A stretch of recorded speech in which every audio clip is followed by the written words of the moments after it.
Milhares de irmãos estão tendo a alegria de servir em Betel em projetos de construção. Mas ainda precisamos de mais voluntários. Será que você pode se colocar à disposição? Então assista ao vídeo a seguir. Servir em Betel dá a você muitas oportunidades de fazer mais no serviço de Jeová. É claro que para servir em Betel, você tem que ser abnegado e estar disposto a servir onde for necessário. Isso está de acordo com a atitude demonstrada pelo profeta Isaías em Isaías 6:8. Então ouvi a voz de Jeová dizendo: A quem enviarei e quem irá por nós?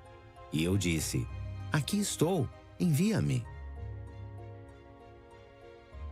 Quando Isaías ficou sabendo que podia fazer mais para Jeová, ele aceitou na hora, mesmo sem saber exatamente qual seria a designação.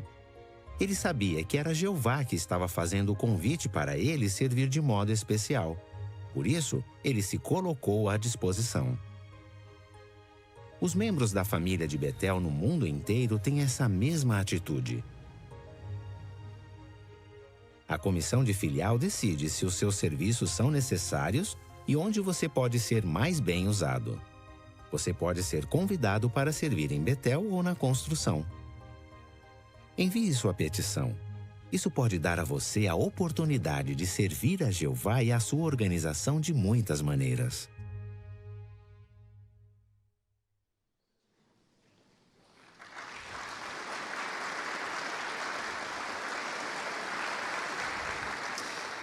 Esse é um trecho do vídeo. O que você precisa fazer para servir em Betel? Se você está interessado em servir por tempo integral ou parcial em Betel ou em projetos de construção, pedimos que assistam ao vídeo inteiro no jw.org. Cristãos batizados com 18 anos de idade ou mais que queiram se colocar à disposição podem preencher uma petição. Fale com o secretário da sua congregação para ter mais informações. Se possível, envie sua petição em formato eletrônico pelo jw.org. Quando Jesus foi batizado, várias profecias se cumpriram. Na parte 1 da série de discursos a seguir, vamos analisar 3 dessas profecias. Veja como o cumprimento dessas profecias fortalece nossa fé. Cada orador vai anunciar o próximo. O irmão Daniel Dalla Casa, da congregação Jardim Ternura e membro da família de Betel, vai começar com o discurso: As profecias sobre o Messias se cumpriram, reconhecido por Deus. Cada uma das profecias sobre o Messias, como já dito, poderia ser comparada a uma pecinha de um quebra-cabeças. E quando juntos, montado, formam uma imagem perfeita, nítida. Mas há um detalhe: é como se cada pecinha ou cada profecia fosse fabricada no decorrer de séculos, por profetas diferentes que não combinaram nada entre si. E quando são juntadas, elas se encaixam perfeitamente na vida e no ministério de Jesus. As profecias messiânicas se cumpriram infalivelmente e são expressão clara da sabedoria e do poder de Jeová. Porque foi dessa maneira que Jeová ajudou os seus servos a identificarem a pessoa por meio de quem Jeová resolveria todas as questões, cumpriria todas as suas promessas. Os seus servos poderiam identificar o seu escolhido, o seu ungido, o Messias. Mas, sendo bem sinceros aqui cá entre nós, estudar profecias talvez exija bastante esforço da nossa parte, não é mesmo? Mas por quê? Porque é tão importante estudar as profecias messiânicas. Bem, um primeiro motivo é que quando nós vemos cada pecinha desse quebra-cabeças ou cada profecia e como ela se cumpriu, a nossa confiança em Jesus, que Ele é o Messias, fica mais forte.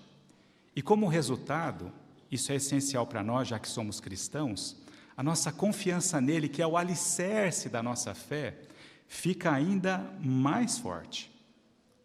Um segundo aspecto, se nós listássemos todas as profecias sobre o Messias e fizéssemos uma pergunta, foi cumprida em Jesus, sim ou não?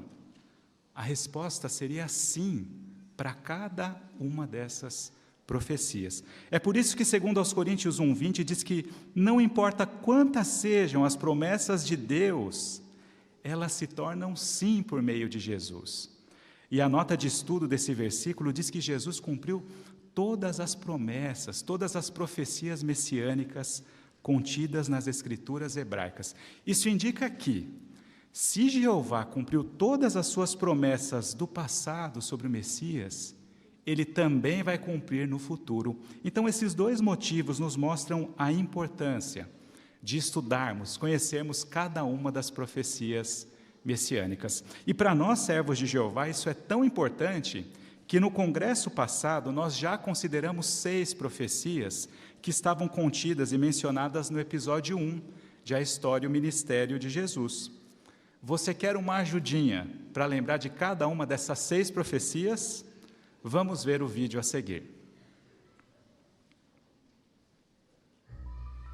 Jesus cumpriu várias profecias que mostram que ele é o prometido Messias.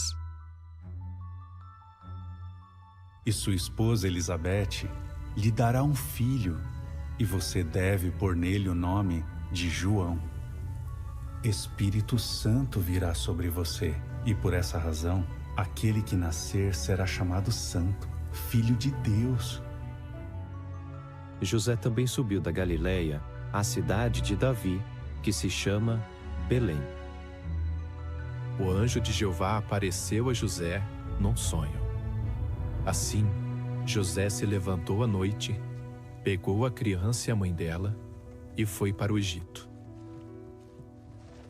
E ele foi morar numa cidade chamada Nazaré, para que se cumprissem as palavras dos profetas.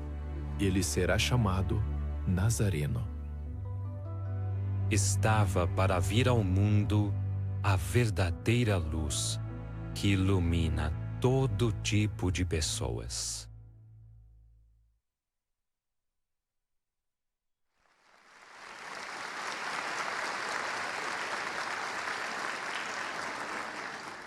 Além dessas 6 profecias, a boa notícia é que vamos considerar outras 6 profecias messiânicas, 3 hoje e 3 amanhã. E para facilitar o entendimento dessas profecias, cada orador vai responder as mesmas 3 importantes perguntas. A primeira, qual foi a profecia? A segunda, como a profecia se cumpriu? E a terceira, por que o cumprimento dessa profecia foi notável? Então podemos responder a primeira, sobre ser reconhecido por Deus. Quais foram as profecias?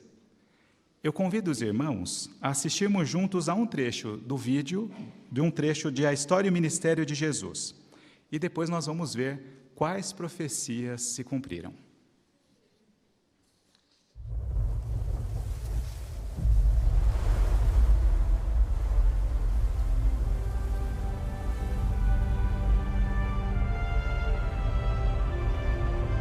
E naquele momento, os céus se abriram, e ele viu o Espírito de Deus descer como pomba e vir sobre ele.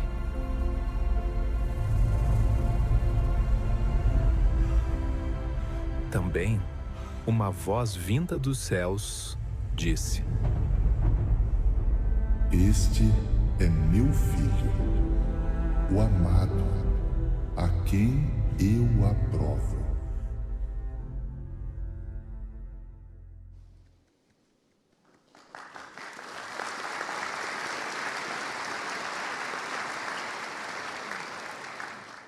Então, depois de ver esse incrível vídeo, vamos ver que profecia, qual foi a profecia que Jeová fez séculos antes, mostrando que reconheceria o Messias de um modo especial. Por favor, abra a sua Bíblia no Salmo, capítulo 2, o versículo é o 7. Salmo 2,7 diz assim: proclamarei o decreto de Jeová. Ele me disse: você é meu filho, hoje eu me tornei seu pai. Então, nesse salmo, nós vemos que Jeová reconheceria o Messias como filho. Mas por que podemos dizer que é de uma maneira especial? Você notou aqui a frase, proclamarei o decreto de Jeová?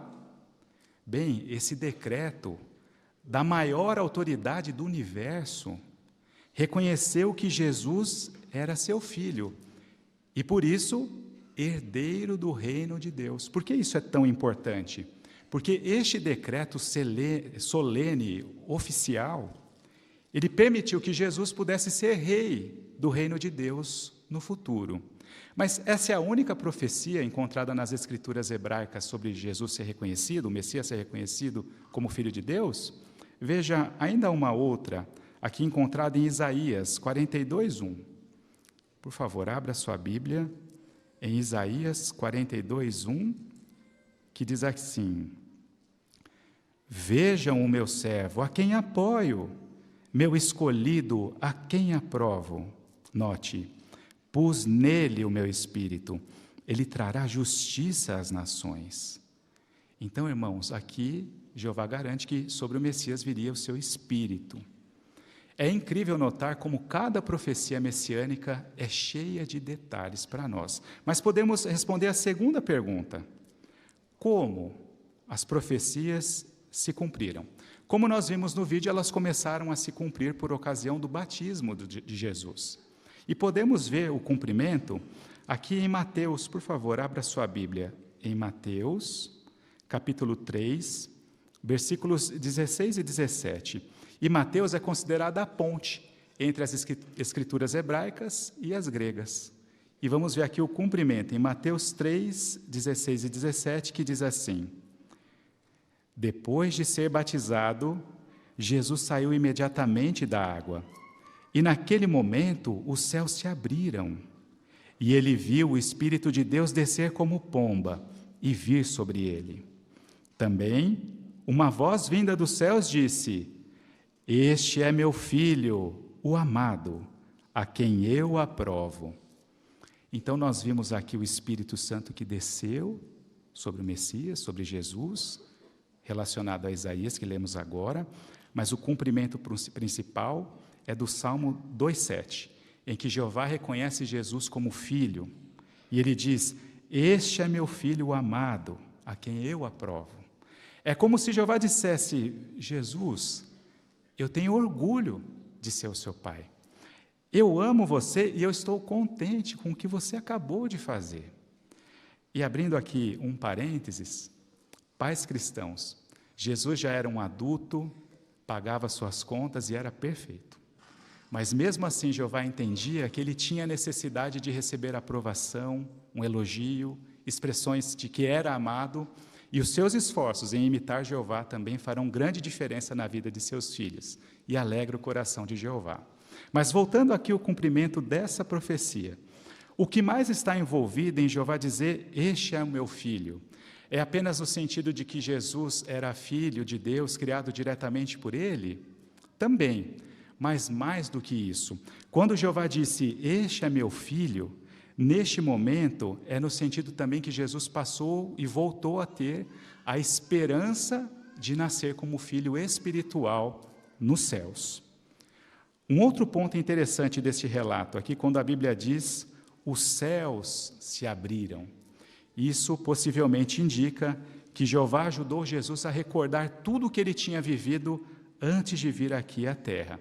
E com essa compreensão, ele entendeu o seu objetivo como Messias, as profecias que ele cumpriria, e por isso depois ele passa 40 dias no deserto, meditando, orando e se preparando para cumprir a sua designação especial. Mas o batismo de Jesus foi a única ocasião que Jeová reconheceu Jesus como filho? Não, temos mais duas. Uma segunda, possivelmente no Monte Hermon, na Transfiguração, Jeová também falou dos céus e reconheceu que aquele era o seu filho. E uma terceira, Jeová novamente reconheceu Jesus quando o ressuscitou para viver lá nos céus. E isso está escrito aqui, veja só, abra sua Bíblia, por favor, em Atos, capítulo 13, versículos 33 e 34. Só como contexto, Paulo estava fazendo um discurso em uma sinagoga, e um dos pontos altos desse discurso, ele relacionou a ressurreição de Jesus com o salmo que nós já lemos hoje. Por favor, vamos ler Atos 13, 33 e 34, que diz assim: Deus a cumpriu plenamente para nós, os filhos, ressuscitando Jesus, como está escrito no 2º Salmo: Você é meu filho, hoje eu me tornei seu pai. E o fato de que Deus o ressuscitou dentre os mortos, de modo que ele nunca mais tivesse um corpo perecível, ele declarou do seguinte modo: Eu lhes darei as fiéis expressões de amor leal prometidas a Davi. Então, a ressurreição para a vida espiritual também comprova de que Jesus foi reconhecido como Filho de Deus e agora continua cumprindo o seu papel como Messias lá nos céus. Vamos agora para a terceira pergunta. Por que o cumprimento foi notável?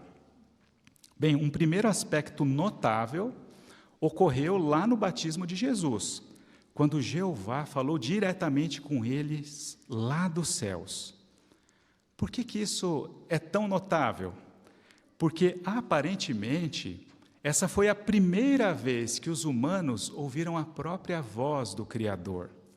Até então, as Escrituras indicam que Jeová usava anjos, ou até o próprio Jesus, que é considerado a palavra, ou o principal mensageiro de Deus.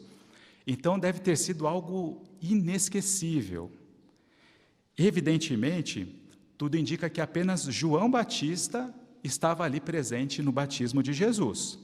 Isso está indicado no testemunho que ele deu no Evangelho do apóstolo João e também nos outros 3 evangelhos. Então, ele dizia que aquilo comprovava que Jesus era o Messias. Mas há algo também mais notável. Nessa ocasião, houve uma mudança histórica. A partir de então, ter fé em Jesus passou a ser essencial para que a adoração de um ser humano pudesse ser aceitável a Jeová. O que há mais de notável no cumprimento dessas profecias? Podemos dizer que também foi a própria ressurreição de Jesus. Ela já calou aqueles que não acreditavam que Jesus era o Filho de Deus. Aquilo deixou claro que Jesus era o Messias. Mas pensar na própria ressurreição de Jesus é notável porque as publicações dizem que esse foi o maior milagre de todos e a maior expressão do poder de Jeová.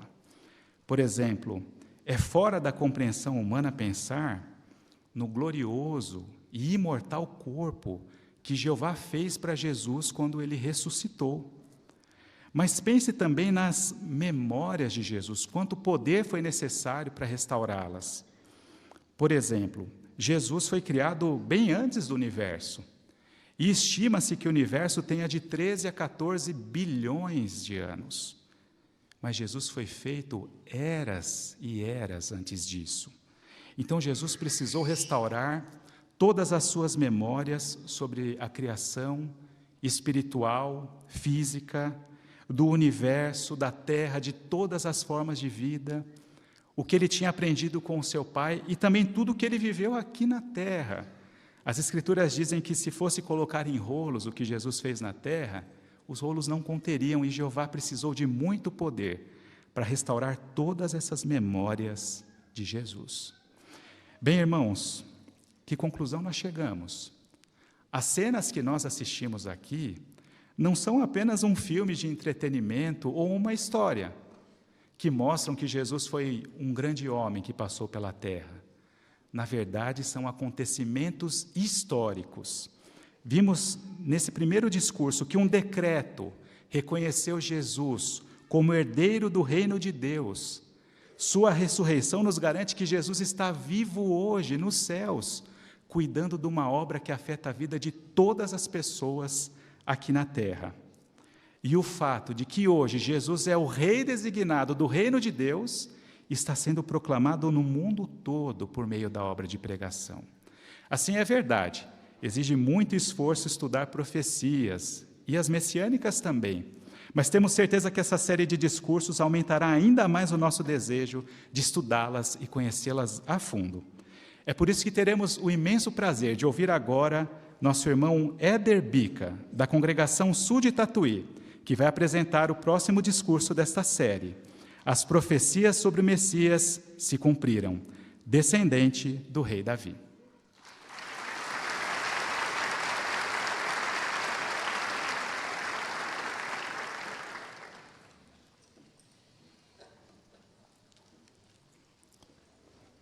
Quando alguém busca alcançar uma dupla cidadania de um país europeu, ela dá entrada num processo longo e muitas vezes complicado, porque envolve comprovar por algumas certidões o parentesco com aquele parente lá daquele país. No caso de Jesus, isso foi notável, porque ele não comprovou apenas 5 gerações, mas várias gerações a respeito de sua descendência. E Jeová inspirou algumas profecias da Bíblia para fazer isso. Nesse discurso, vamos analisar a resposta a algumas perguntas, as 3 perguntas que já foram mencionadas. Quais foram as profecias, como elas se cumpriram e por que o cumprimento foi notável. Mas antes, vamos assistir mais um trecho do vídeo, A História e Ministério de Jesus.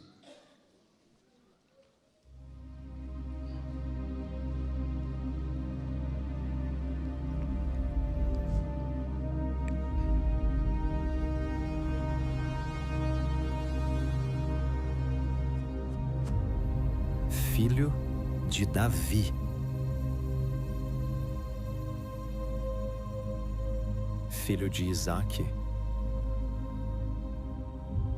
Filho de Abraão. Filho de Sem. Filho de Noé.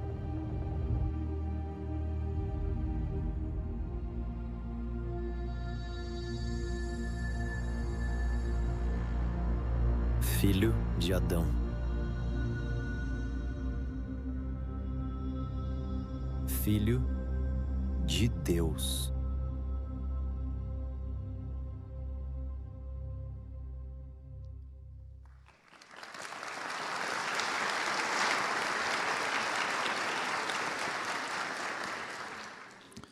Podemos ver nesse vídeo parte da linhagem de Jesus, desde Davi até Adão. A palavra de Jeová já destacava que Jesus seria o descendente prometido e que ele viria da linhagem de Davi. Mas por que Jeová escolheu Davi? Porque Davi era um homem que agradava o coração de Jeová. Mesmo imperfeito, Jeová o amava muito e prometeu a ele que surgiria um descendente que seria rei sobre a humanidade e reinaria para sempre. Vamos ver essa promessa na Bíblia? Abra comigo 2 Samuel capítulo 7, o versículo 12 e o 13. 2 Samuel 7, 12 e 13. Quando chegar o fim dos seus dias e você descansar com seus antepassados, farei surgir o seu descendente, seu próprio filho, e estabelecerei firmemente o reino dele. É ele quem construirá uma casa para meu nome, e eu estabelecerei firmemente o trono do seu reino para sempre. Então Jeová promete estabelecer o reino de Davi para sempre por meio do seu descendente. A profecia ela se cumpriria muito tempo no futuro. E o próprio rei Davi, ali no versículo 19, destacou que no futuro Jeová estabeleceria o seu descendente. Para destacar essa promessa, Jeová usou outros profetas do passado para também enfatizar essa profecia. Profetas como Isaías, Jeremias, os filhos de Corá repetiram essa profecia. O Messias seria descendente do rei Davi. E por ser da linhagem de Davi, Jesus também era descendente de Abraão.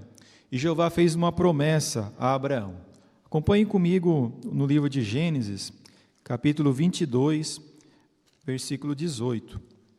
E note a promessa que Jeová fez ao seu leal servo Abraão. E todas as nações da terra obterão para si uma bênção por meio do seu descendente, porque você escutou a minha voz. Então Jeová promete que o descendente de Abraão traria uma bênção sobre toda a humanidade. Dessa forma, entendemos que no futuro viria alguém descendente de Abraão e de Davi, que seria rei e por meio do seu reinado trariam bênção sobre toda a terra.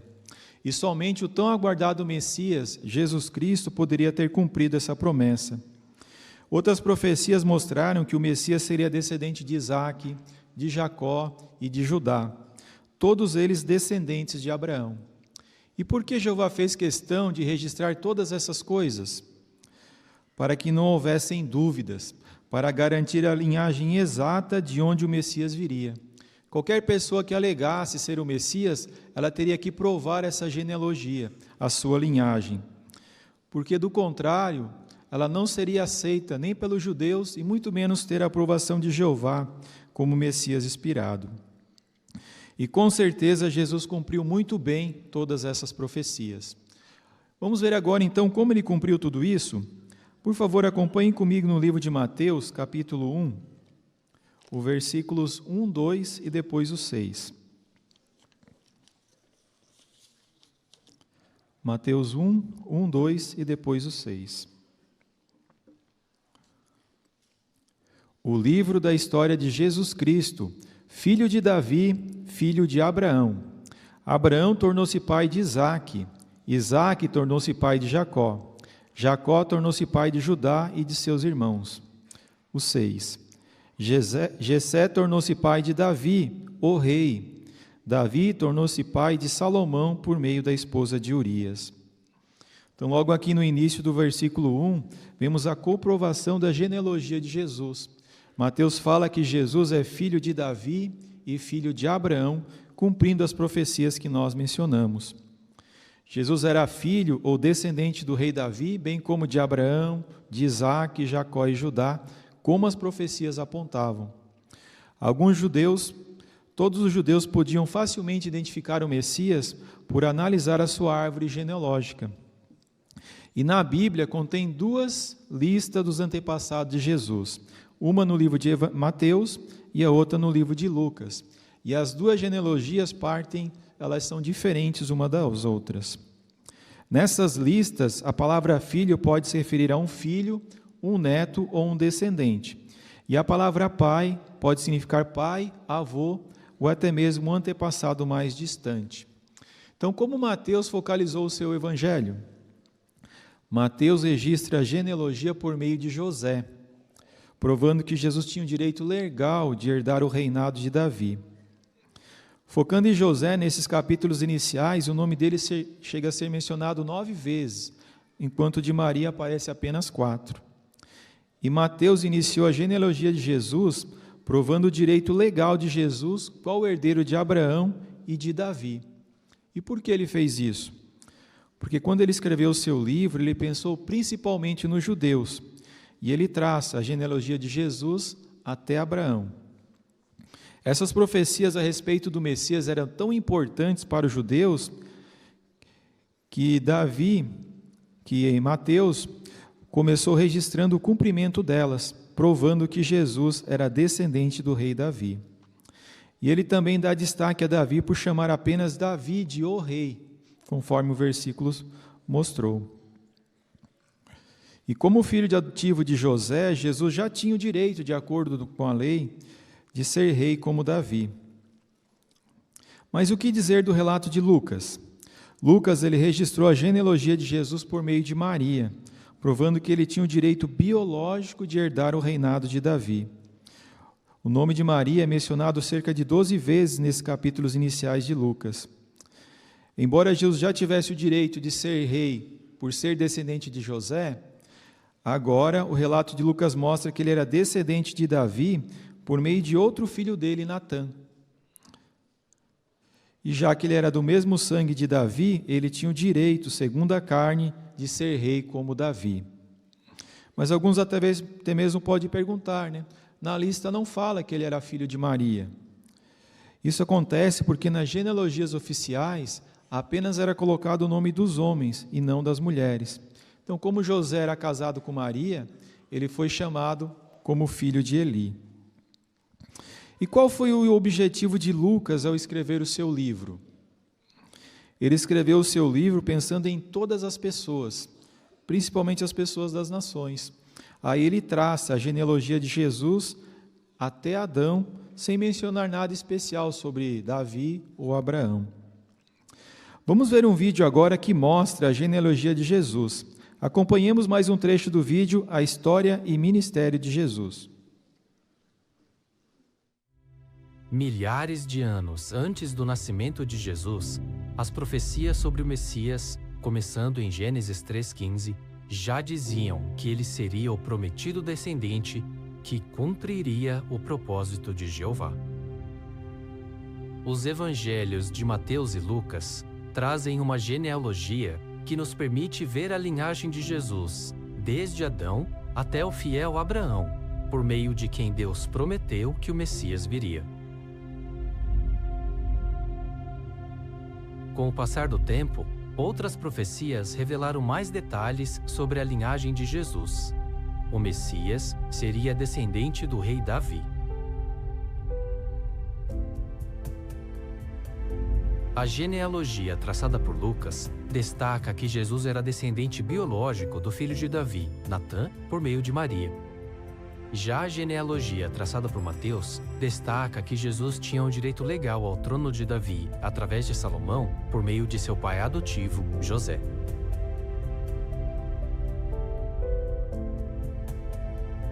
A genealogia de Jesus cumpriu uma profecia feita centenas de anos antes. Isso nos dá a plena certeza de que ele é o prometido Messias.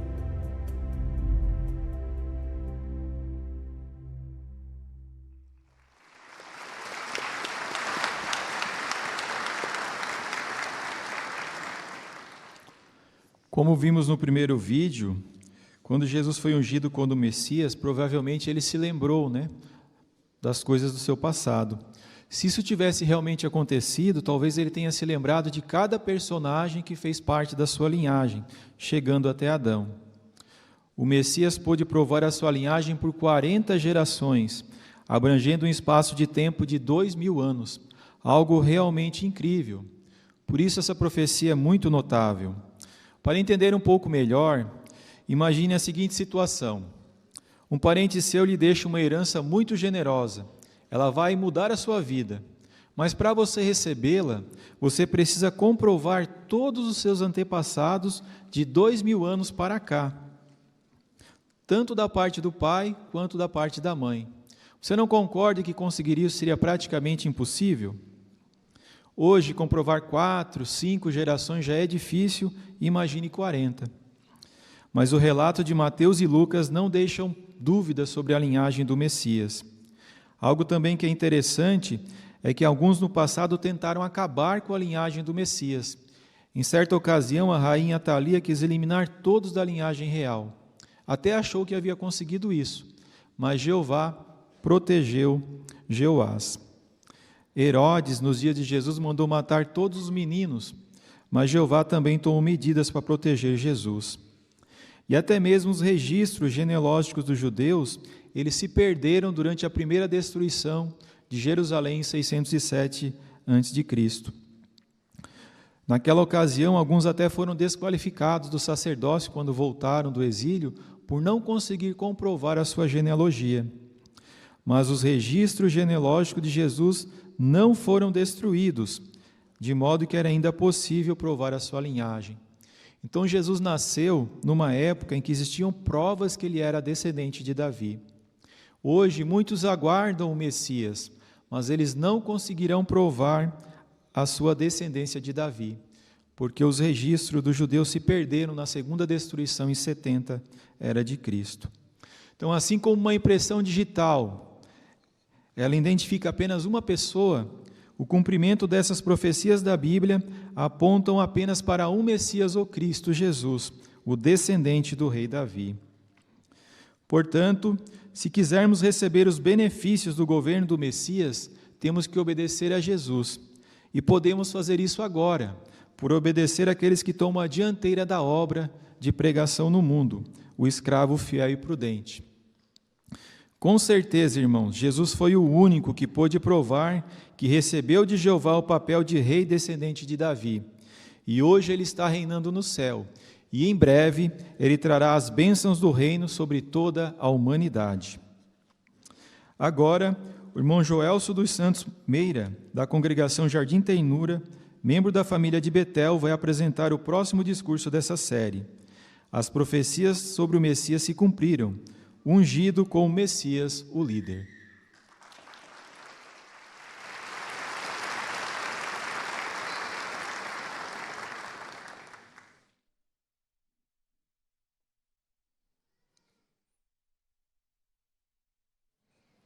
Não é verdade que quando alguém está esperando a visita de uma pessoa muito especial, a sua ansiedade e expectativa aumentam quando ela sabe da data exata da chegada dessa pessoa?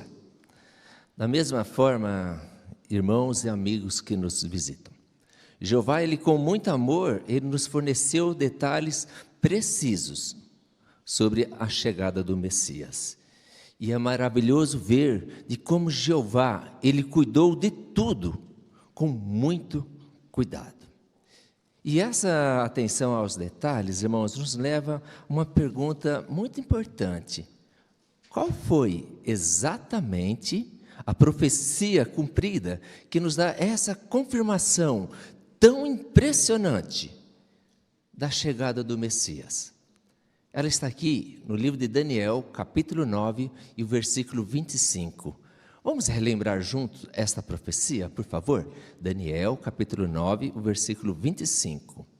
Diz: você deve saber e entender o seguinte: depois de se emitir a ordem para restaurar e reconstruir Jerusalém, até a vinda do Messias, o líder, haverá 7 semanas, e também 62 semanas.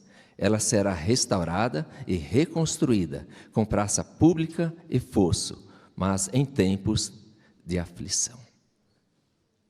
Nós podemos dizer que esse versículo, ele é como um mapa que Jeová deixou com vários detalhes para sabermos exatamente quando o Messias apareceria. E o cumprimento dessa profecia, ela pode ser visto em 3 pontos muito importantes, que confirmam a precisão de Jeová e que fortalece a nossa fé no seu propósito. Vamos considerar esses 3 pontos? O primeiro, a profecia dizia que o Messias, o líder, apareceria 69 semanas após a ordem de restaurar e reconstruir Jerusalém. Segundo, a profecia identificava a época exata que Jesus chegaria como Messias, ungido. O que isso significa? Não foi no nascimento de Jesus que essa profecia se cumpriu, mas foi após o seu batismo em 29 da Era Comum. Terceiro, a profecia também falava sobre o papel de Jesus como líder de todas as pessoas.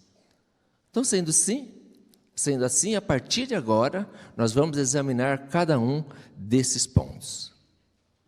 Então, a primeira pergunta: como a profecia se cumpriu? Então, conforme vimos no versículo que lemos, Daniel escreveu que o Messias viria depois de um tempo bem definido. Então, isso nos mostra, por que Jeová, isso nos mostra que Jeová, ele não nos deixa no escuro. As pessoas não ia haver dúvida de quando realmente era o aparecimento do Messias. E ele revelou, então, o tempo exato. Então, sendo assim, quando iniciou esta profecia? Então, a Bíblia mostra que aconteceria 2 eventos relacionados a restauração e a reconstrução de Jerusalém. Por exemplo, o primeiro desses eventos ocorreu quando o rei da Pérsia, Artaxerxes, autorizou Neemias, então, a ir reconstruir e restaurar Jerusalém. E sabe o que é mais interessante nisso, irmãos? Que não foi simplesmente uma autorização para a construção de uma cidade física. Não, ela marcou o cumprimento do propósito de Jeová e estabeleceu a linha do tempo para a vinda do Messias. E o segundo evento aconteceu quando a ordem de Artaxerxes, ela realmente foi executada.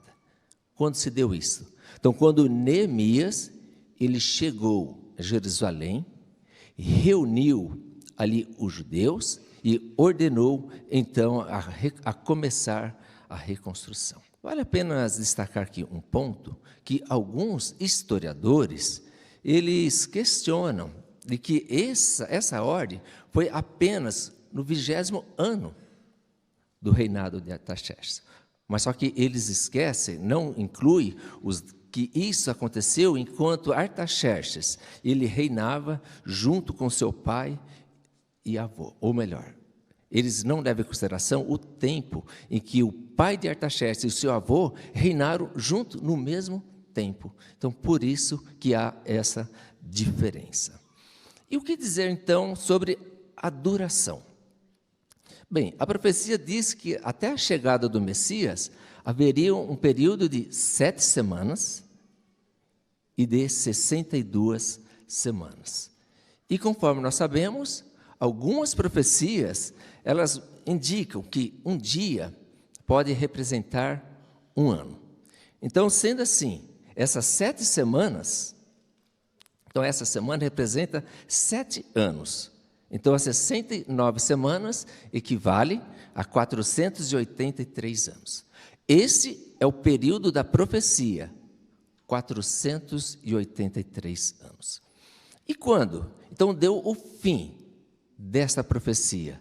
Então, se nós contarmos 483 anos a partir de 455 a.C., nós chegaremos ao ano 29 depois de Cristo. E por que é tão marcante esse ano? Abra na sua Bíblia, por favor, em Lucas, no capítulo 3, o versículo 1 e o 2, e depois leremos os versículos 21 ao 23. Então, Lucas, capítulo 3. No 15º ano do reinado de Tibério César, quando Pilatos era governador da Judéia, Herodes era governador distrital da Galileia, seu irmão Filipe era governador distrital da região da Itureia e de Traconites, Elisânias era governador distrital de Abilene. Nos dias do principal sacerdote Anás e de Caifás, a declaração de Deus chegou a João, filho de Zacarias, no deserto. Versículo 21. Então, quando todo o povo havia sido batizado, Jesus também foi batizado.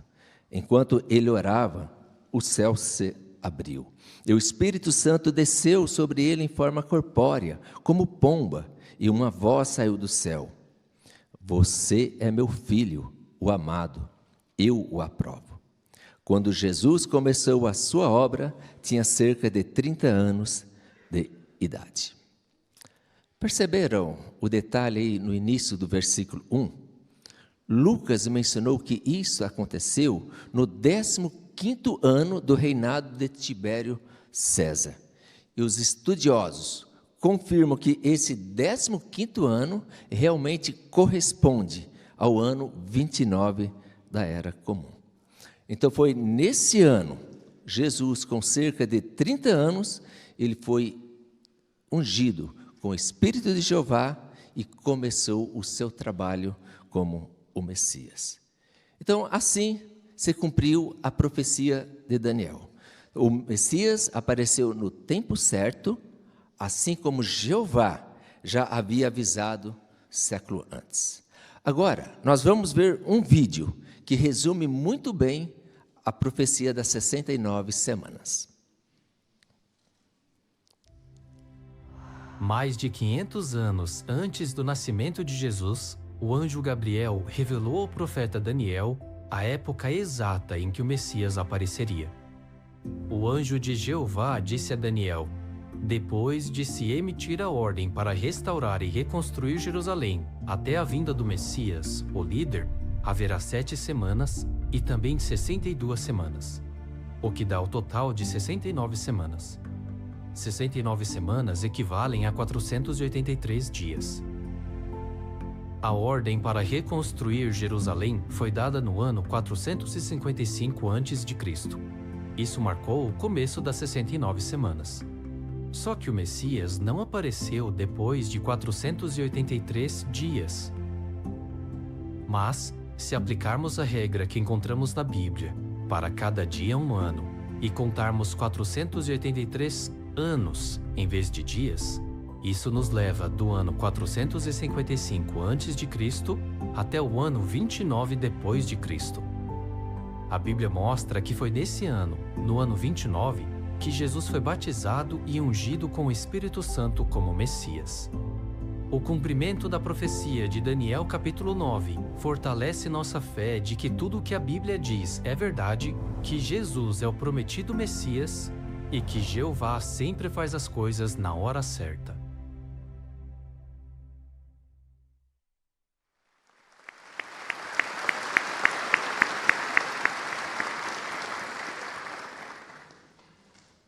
Mas a profecia de Daniel não diz somente o dia quando apareceria o Messias, mas também ela explica qual seria o papel dele. Sim, Jesus seria o líder para o povo de Deus. Então, e depois de sua ressurreição, Jeová ainda lhe deu mais autoridade, que ele seria líder, não apenas no céu, mas também aqui na terra. Agora, por que esse cumprimento é tão notável? Ela é notável porque ela foi feita com séculos de antecedência e tudo se cumpriu no tempo certo. E ela não apenas previu, irmãos, o que aconteceria no momento exato da presença do Messias, mas ele deu detalhes específicos que mostram a fidelidade de Jeová em cumprir as suas promessas.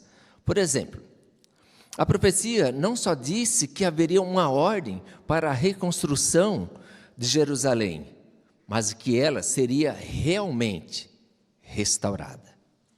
Ainda, e que depois da morte de Jesus, Jerusalém e o templo, eles seriam destruídos novamente, exatamente como aconteceu em 70 da Era Comum.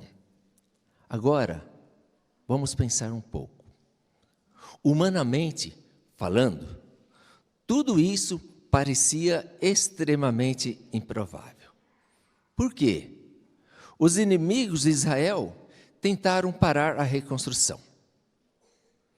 Para as pessoas que viam de fora, os judeus que trabalhavam nesta obra, eles poderiam até parecer fracos. Outros achavam que eles eram medrosos demais para terminá-la. Mas nós sabemos de uma coisa: Jeová, ele sempre cumpre com a sua promessa. E a profecia de Daniel, capítulo 9, versículo 24 ao 27, se cumpriu de forma exata e poderosa. Na época de Jesus, talvez muitos judeus ali não compreendessem totalmente os detalhes dessa profecia. Mas conforme mostra Lucas, no capítulo 3, versículo 15, eles estavam, sabe como? Na expectativa da chegada do Messias. E nós podemos até imaginar a alegria de quando chegou esse tempo. E o que dizer de nós hoje? Nós também participamos desta profecia. Mas como? Quando nós escolhemos seguir a Jesus como nosso líder, em vez de confiarmos em humanos, nós estamos mostrando que reconhecemos o papel que Jeová deu a ele. Sabe, irmãos e amigos que nos visitam, essa profecia não é só história. É mais uma prova viva de que Jeová ele cumpre tudo o que promete. E ele nos ajuda a fortalecer a nossa fé no Messias que ele escolheu. Sim, Jesus Cristo. Ele é nosso Rei. Ele é o nosso Salvador. E ele é o nosso líder eterno. E se nós continuarmos sendo leais a ele, nós teremos o privilégio de vivermos para sempre debaixo do seu reinado justo e amoroso.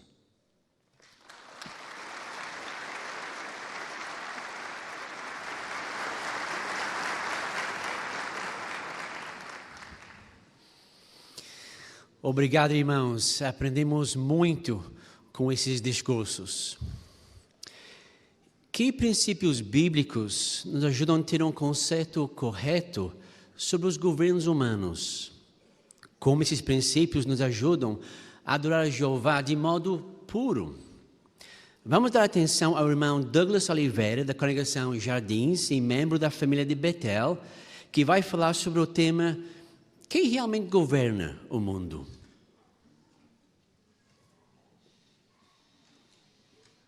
Se você já estuda a Bíblia há algum tempo, é bem provável que você tenha na ponta da língua a resposta a essa pergunta: quem realmente governa o mundo? Então, irmãos, por que é importante a gente gastar um tempo aqui nesse congresso para falarmos sobre ela? É porque a nossa adoração, ela está sob ataque. Satanás quer manchar a nossa adoração. Então, entender a resposta a essa pergunta, não apenas o aspecto técnico, mas as implicações por detrás dessa resposta, vai nos ajudar a mantermos nossa adoração pura e, sem dúvida, alegrar o coração de Jeová, mesmo nesse contexto, a nossa atitude para com os governos. Então, vamos falar um pouco sobre ela.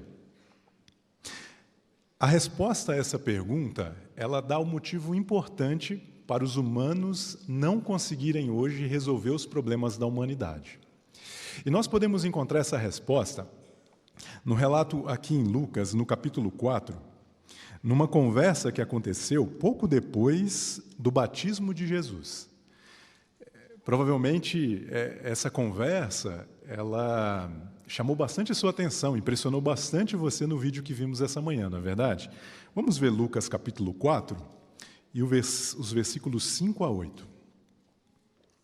Assim, ele o levou para cima e lhe mostrou todos os reinos da terra habitada, num instante.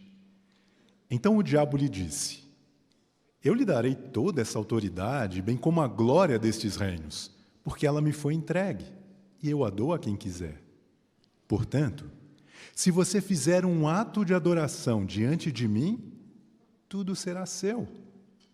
Em resposta, Jesus lhe disse: está escrito, adore a Jeová seu Deus, e preste serviço sagrado apenas a Ele.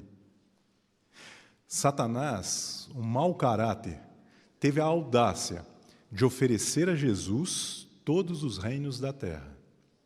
Será que em algum momento antes, Satanás já havia oferecido governos, autoridade para outros seres?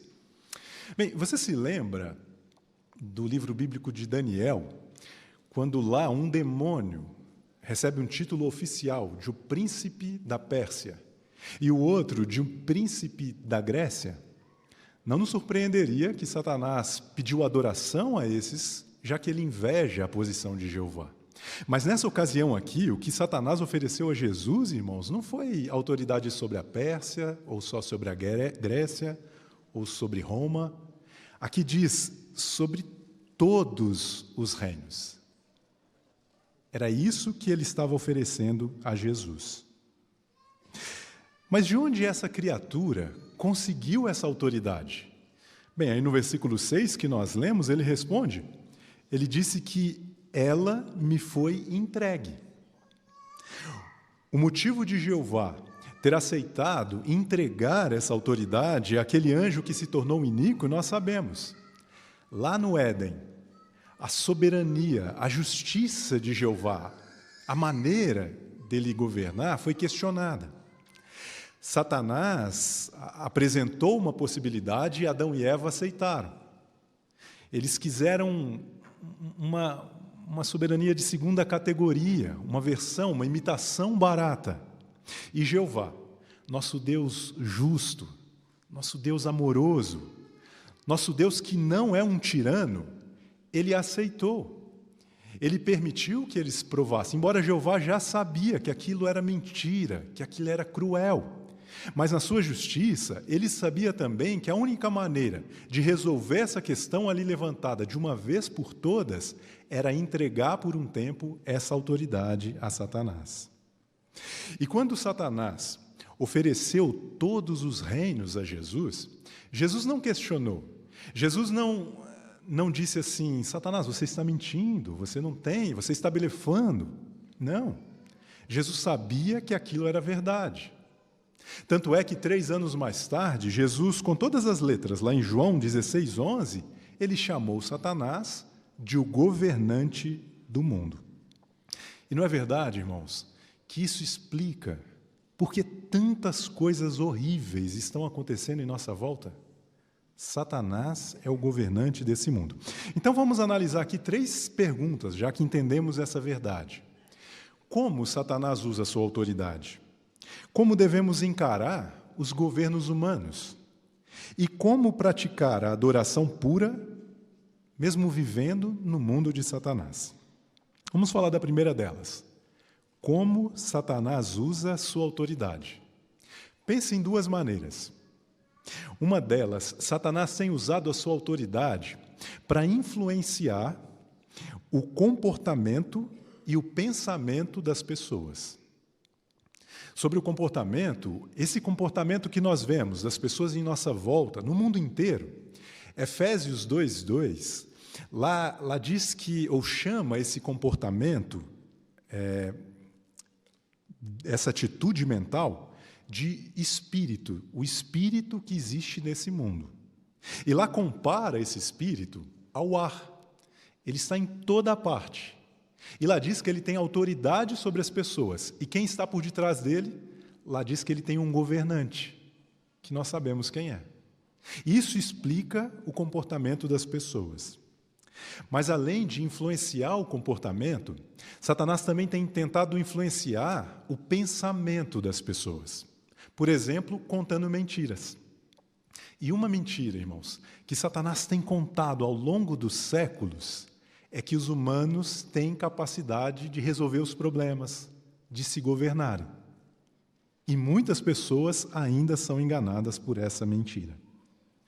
Uma outra coisa, é possível nós vermos os traços da personalidade de Satanás no modo como os humanos governam. Por que nós dizemos isso? Por que isso acontece? Abra a Bíblia aí em Apocalipse, no capítulo 13. Você se lembra que no capítulo 12, Jeová chama Satanás, compara Satanás a um dragão assustador. Aí no capítulo 13 de Apocalipse, o versículo 2, ele começa falando sobre uma fera. E o final do versículo 2 de Apocalipse 13 diz assim, do dragão a fera recebeu seu poder, seu trono e grande autoridade. Quem é essa fera? É o sistema político. Por que podemos dizer isso? Bem, um estudo mais profundo desse capítulo, também do livro bíblico de Daniel, nos ajuda a chegar a essa conclusão. Mas esse mesmo versículo nos ajuda nesse sentido, porque aqui diz que essa fera recebeu poder, trono e grande autoridade. E o ponto é, de quem essa fera, os sistemas políticos receberam essas coisas? Aqui diz, do dragão. É por isso, irmãos, que a Bíblia descreve, quando ela fala, não é, do sistema político como uma fera, isso explica porque alguns governos têm essa atitude, uma atitude muitas vezes animalesca. Mas nesse ponto do discurso vale abrirmos um parêntese, irmãos. Apesar da Bíblia falar dessa atitude da instituição governo, ela não diz que Satanás controla diretamente cada líder ou autoridade. Então nós não falamos isso, que esse ou aquele governo ou autoridade está sendo controlado por Satanás. Ele controla a instituição. É importante termos isso em mente. Como mais ele usa sua autoridade, além de tentar influenciar o comportamento, o pensamento das pessoas? Satanás usa os governos para impedir as pessoas de adorar a Jeová. Às vezes de forma mais direta ou menos, mas ele tem usado esses governos. Veja, por exemplo, voltando aí em Apocalipse, no capítulo 13, veja o que ele faz aí no versículo 4. Apocalipse 13, 4. Adoravam o dragão, porque ele tinha dado autoridade à fera, e adoravam, notem, a fera. Então, aqui diz que Satanás influencia as pessoas a adorarem a fera, o sistema político. E, por sua vez, essa adoração significa adoração a quem? Ao dragão, segundo esse versículo. Isso quer dizer que quando uma pessoa ela demonstra ou tem apego nacionalista, meu país, minha pátria, ou essa atitude polarizada que vemos em nossa volta, isso é uma maneira de se adorar a fera e, por sua vez, se adorar ao dragão, a Satanás. E qual que é o objetivo de Satanás ao fazer isso? Vamos relembrar lá em Mateus, capítulo 4. Mateus, capítulo 4, e o versículo 9 é o relato paralelo daquela ocasião, daquele diálogo que estamos analisando, né? Mateus 4, 9 diz: Ele lhe disse, eu lhe darei tudo isso, se você prostrar e me fizer... Será que ele falou assim para Jesus, e se tornar o meu adorador? Foi isso que Satanás diz? Não. Ele disse, e me fizer um ato de adoração. Satanás, irmãos, sabia que a adoração de Jesus era pura, limpa, mas apenas um ato de adoração seria suficiente para manchá-la. E era isso que ele queria fazer. Da mesma maneira, Satanás hoje quer manchar a nossa adoração. E apenas um ato de adoração à fera é suficiente para ele. Então, sabendo dessa verdade, né, que Satanás é o governante desse mundo e como ele exerce a sua autoridade, a próxima pergunta é: como devemos encarar os governos humanos? Será que o fato de Satanás ser o governante do mundo justifica não sermos obedientes às autoridades, aos governos, não tratá-los bem? A resposta é não. Nós reconhecemos, irmãos, que alguns governos humanos usam a sua autoridade para o bem. Alguns já até apoiaram o povo de Deus. Como cristãos, nós não somos ingratos. Nós reconhecemos isso e apreciamos essa verdade. Nós reconhecemos também o princípio aqui em Romanos, no capítulo 13. Vamos ler Romanos, capítulo 13. E vamos ver aqui o versículo 1. Todos estejam sujeitos às autoridades superiores, pois não há autoridade sem a permissão de Deus. As autoridades existentes foram colocadas por Deus em suas posições relativas. Então esse versículo é claro, né? Jeová permite a existência das autoridades superiores, dos governos. E aqui ele pede para nós sermos submissos a essas autoridades. Mas uma expressão que talvez é confundida por alguns é o final desse versículo. Aqui diz que essas autoridades foram colocadas por Deus em suas posições relativas. Afinal de contas, quem colocou essas autoridades ali? Foi Jeová ou foi Satanás? Bem, vale a pena estudar a ideia na expressão original que traduz aqui essa frase. Aí na sua Bíblia de estudo você vai encontrar essa explicação. E, basicamente, ela vai indicar, essa pesquisa vai indicar que essa expressão, basicamente, tem a ideia de que Deus permite a existência dessas autoridades. E essa permissão foi para terem alguma autoridade, que Jeová chamou aqui nesse versículo de relativa. Quer dizer, em comparação, entre elas, uma autoridade pode ter mais poder, outra pode ter menos poder, quando comparadas umas com as outras. Mas nunca é um poder absoluto. Elas têm uma autoridade relativa. Talvez para a gente ilustrar esse ponto, né? Imagine um grupo de pessoas que está pedindo autorização de uma prefeitura numa cidade para fazer uma festa de alguns dias. E a prefeitura, para não aparentar abuso de poder, apesar de saber que, no caso desse grupo, e no caso dessa festa, algumas coisas boas não vão acontecer, ela dá essa licença para não aparentar que está abusando do seu poder, já que existe essa permissão na lei, né? Para aquela cidade, para um cidadão pedir esse tipo de coisa. Então, ela dá uma licença com uma data inicial e uma data final. Mas nessa autorização, ela estabelece alguns limites que precisam ser seguidos. Agora, o ponto é, se acontecer alguma coisa ali, naquela festa, a responsabilidade é de quem? É dos que estão organizando, e não da prefeitura. Da mesma maneira, Jeová deu a permissão às autoridades que exerçam essa autoridade sobre a população. Existem alguns limites. E o que acontece sob o governo deles é responsabilidade dos governos, e não de Jeová.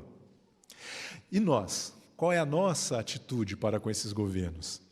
Jeová pede para nós não nos revoltarmos, para seguirmos as orientações dessas autoridades, para sermos cidadãos de bem, para, por exemplo, pagarmos os nossos impostos. Afinal de contas, nós somos beneficiados por eles, né? Educação, segurança, saneamento. Mas falando nessa questão de impostos, e se nós pagamos o imposto, e em alguns desses casos ele é usado para promover coisas que Jeová odeia? Por exemplo, para patrocinar guerras, ou outras coisas assim. Será que, nesse caso, um cristão poderia dizer assim, olha, minha consciência, nesse caso, não permite que eu pague impostos? Será que é assim? Não. Basicamente porque Jeová não fez dessa uma questão de consciência. Talvez para ilustrar, imagine que você alugue uma casa, você é inquilino de uma casa, e aí você descobre, depois de um tempo, que o dono dela é um alcoólatra. Será que agora você poderia dizer assim, olha, minha consciência não permite mais pagar o aluguel, porque ele pode usar esse dinheiro para sustentar seu vício? Não, isso não é uma questão de consciência. Você está usando a casa, o que ele faz com o dinheiro não é o nosso problema, não é verdade?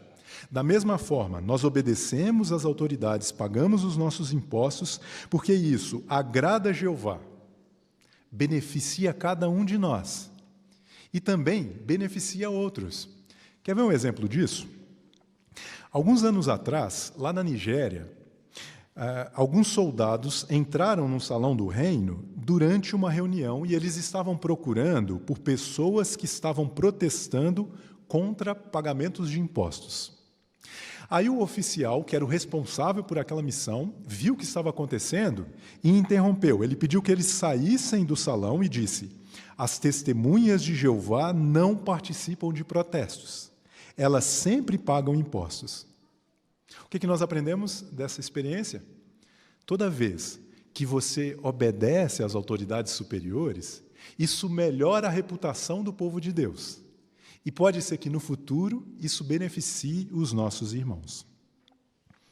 Agora, irmãos, um desafio que talvez nós temos encontrado com mais frequência ultimamente tem a ver com não falarmos mal de um governo ou de um governante. Então, talvez não seja um grande desafio não apoiarmos, não falarmos bem. Mas vale lembrar que Tito 3, 1 e 2, lá diz que nós não devemos falar mal dos governantes. a neutralidade envolve não falar ou não apoiar e também não falar mal. Mas e se isso é difícil? Quando a gente ouve alguma notícia, quando vê o que alguns governantes estão fazendo, o que vai facilitar é pensarmos que é Jeová que está pedindo para a gente ter essa atitude neutra. E isso vai agradar o nosso Pai. Bem, depois de falarmos sobre como Satanás exerce a sua autoridade, como nós encaramos os governos humanos, nós vimos com devido respeito, com obediência. A terceira e mais importante pergunta é: como praticar adoração pura, mesmo vivendo no mundo de Satanás?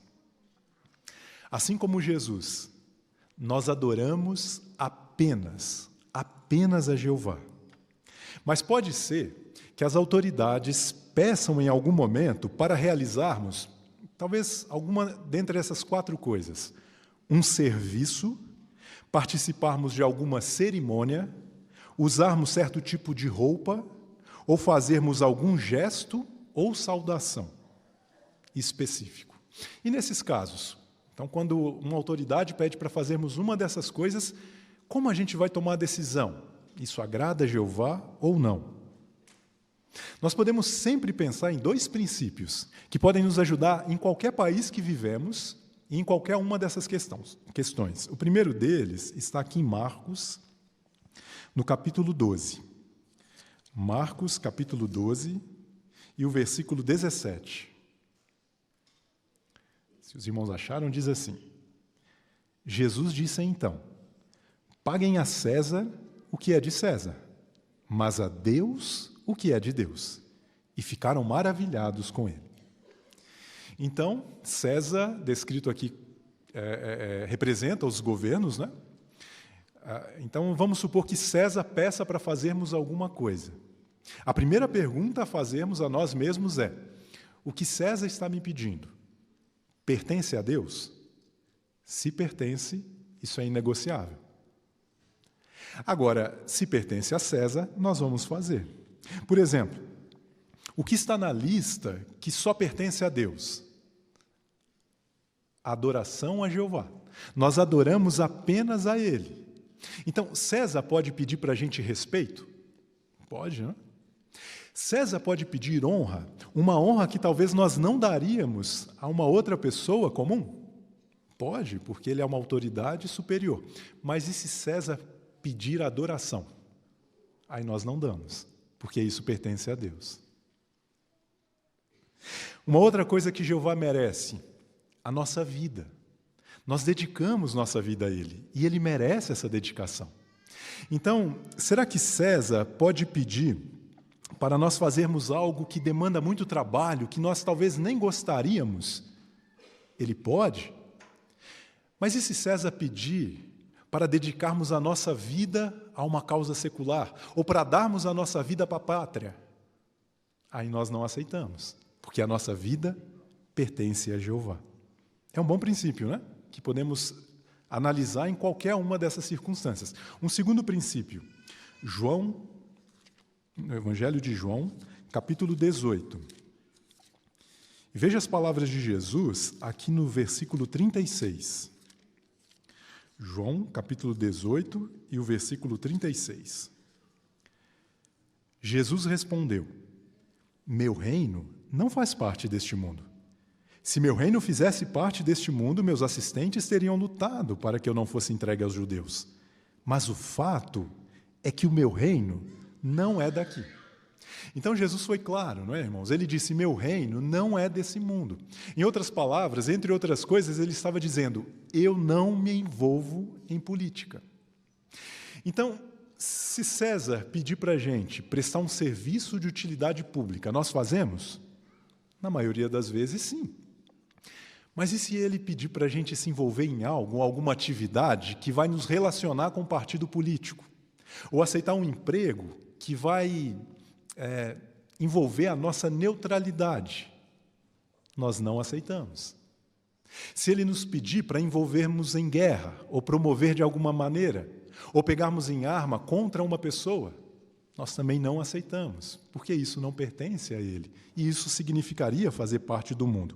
Como Jesus, nós não fazemos parte desse mundo.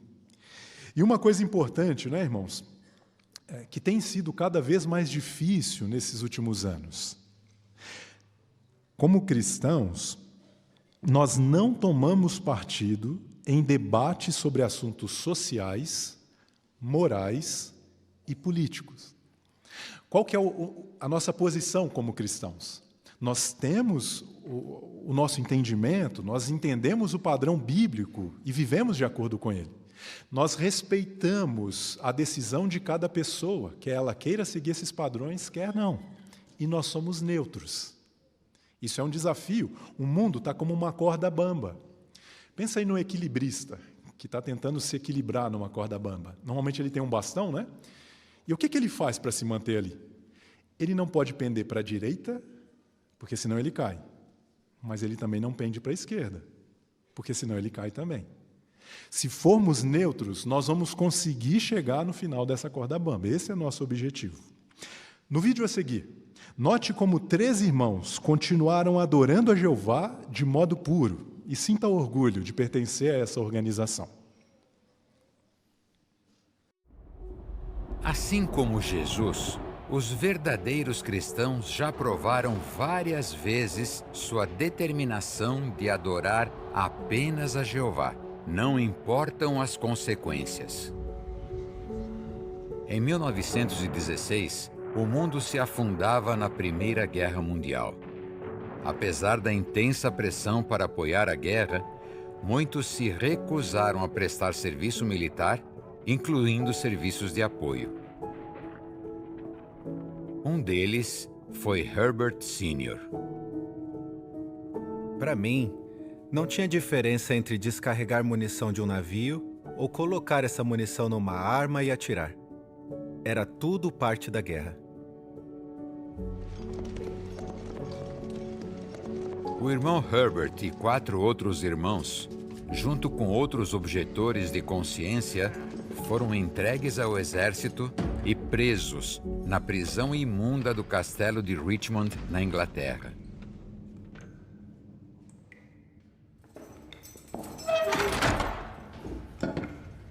Pensando em encorajar os irmãos que talvez ficassem presos nessa cela, eu encontrei alguns pedaços de giz e fiz um grande desenho na parede. O irmão Herbert desenhou uma linha do tempo que estava em uma de nossas publicações. Mais tarde, ele foi levado secretamente para a França. Depois de ser forçado a assistir uma execução, pediram novamente para ele apoiar a guerra, mas ele se recusou. Então ele foi condenado à morte e depois sua sentença foi alterada para 10 anos de trabalhos forçados. Em 1940, a Europa enfrentava a Segunda Guerra Mundial. Os americanos ainda não tinham entrado na guerra, mas já tinham opiniões bem fortes. O patriotismo estava muito em alta. Minha mãe tinha explicado bem para a gente por que não deveríamos saudar a bandeira. Um dia, no início da aula, a minha professora percebeu que eu não estava fazendo a saudação. Daí ela gritou, parem! Daí as crianças pararam a saudação e ela disse, quando eu digo para saudar, é para todo mundo saudar. Eu sabia que eu tinha que ser leal a Jeová. E eu queria explicar para ela o motivo de eu não saudar a bandeira. Mas ela estava com muita raiva. Na verdade, quando ela viu que a minha mão estava baixada, ela tentou pegar e colocar no meu coração. Mas eu não deixei e ela ficou furiosa. Então ela me pegou e me jogou contra a lousa. Eu bati minha cabeça, meu nariz começou a sangrar. Eu fiquei muito chateada. Isso aconteceu poucos meses antes de eu me batizar. A irmã Carrie Lewis foi uma das milhares de crianças testemunhas de Jeová que se recusaram a saudar a bandeira dos Estados Unidos. Em 1967, o governo do Malawi proibiu a obra das Testemunhas de Jeová, o que causou muita perseguição. Muitos tiveram que fugir do país. Nós nos recusamos a violar nossa neutralidade e fugimos para um campo de refugiados em Moçambique. Em 1975, tivemos que sair do campo. Quando voltamos para Malawi, enfrentamos a questão da neutralidade de novo. Quando começamos a construir a nossa casa, os membros do partido político vieram. Eles queriam que a gente comprasse cartões do partido. Se comprássemos, poderíamos ter a nossa casa, os nossos filhos poderiam ir para a escola e poderíamos ter uma plantação na nossa terra. E também não seríamos presos no terrível campo de prisioneiros. Mas para isso, íamos ter que violar a nossa neutralidade. Nós estávamos determinados a permanecer leais a Jeová. Abrir mão da minha neutralidade não era uma opção. Nós tínhamos certeza que Jeová ia cuidar de nós. E Ele cuidou mesmo.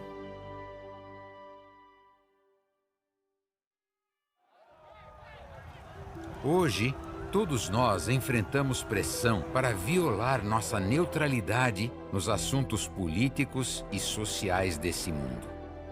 Exemplos como o da irmã Verinati Madonna, da irmã Carrie Lewis e do irmão Herbert Sr., junto com o exemplo perfeito de Jesus, fortalecem a nossa determinação de dar devoção exclusiva a Jeová.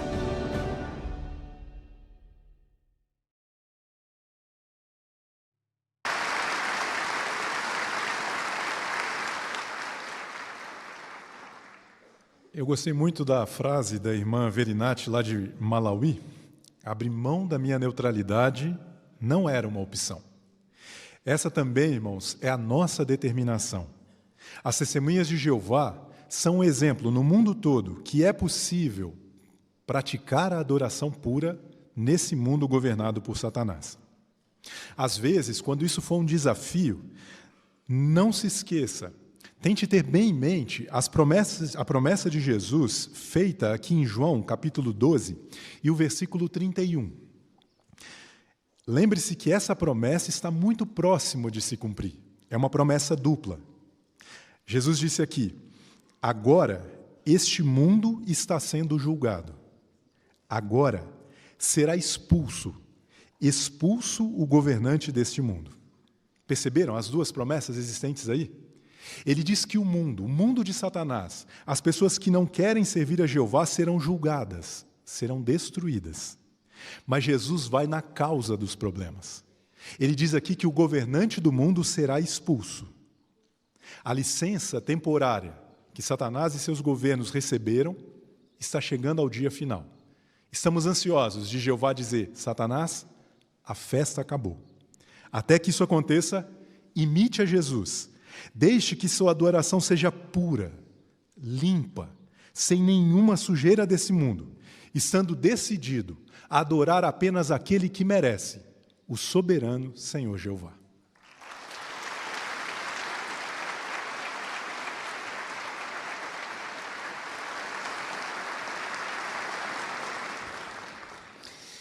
Obrigado, irmão Douglas. Estamos determinados a dar a Jeová a adoração que só Ele merece. A assistência da primeira sessão do Congresso Adoração Pura foi de 1698. Agora convidamos todos a se levantar e cantar o Cântico 22, que fala sobre o apoio que damos ao reino de Jeová e ao rei que Ele escolheu. O cântico tem o tema que venha o reino de Deus. Repetindo, Cântico 22.